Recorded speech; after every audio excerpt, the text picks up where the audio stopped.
اس کے اوپر بھی ہم نے دیکھا کہ کتنی ملینز آف ڈیواسٹیشنز ہوئی ہیں, 30 to 40 بلین کا ہمیں نقصان ہوا ہے.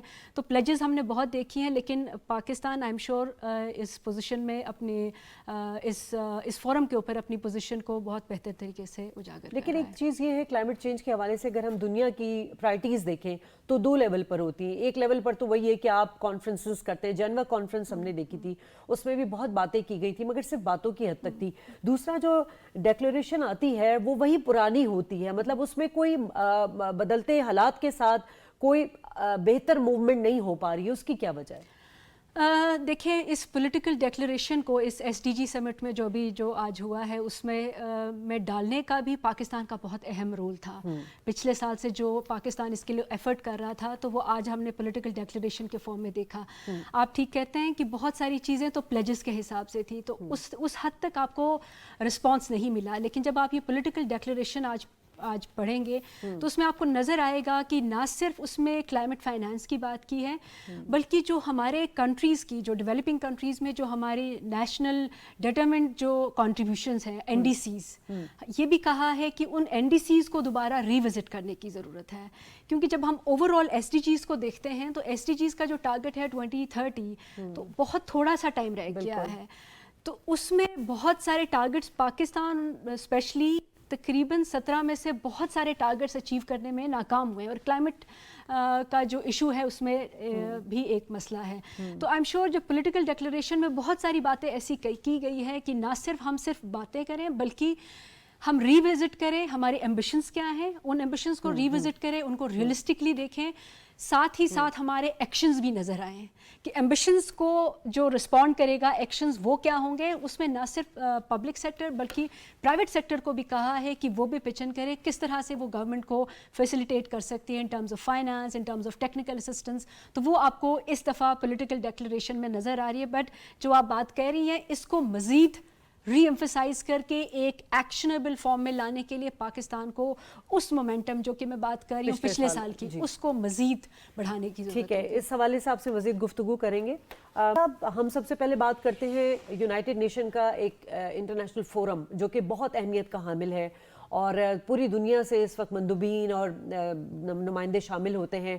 پاکستان ہمیشہ کچھ ایسے ایشوز ہیں جس پر ہمیشہ بات کرتا ہے اور بڑا اسٹرانگلی بات کرتا ہے, اس میں مسئلہ کشمیر ہے. مسئلہ کشمیر وہ مسئلہ جو آج تک حل نہیں ہو سکا. 3 جنگیں ہم بھارت کے ساتھ لڑ چکے, اتنے فورمز پر ہم آواز اٹھا چکے, پوری دنیا بھارت کا مکروہ چہرہ دیکھ چکی ہے.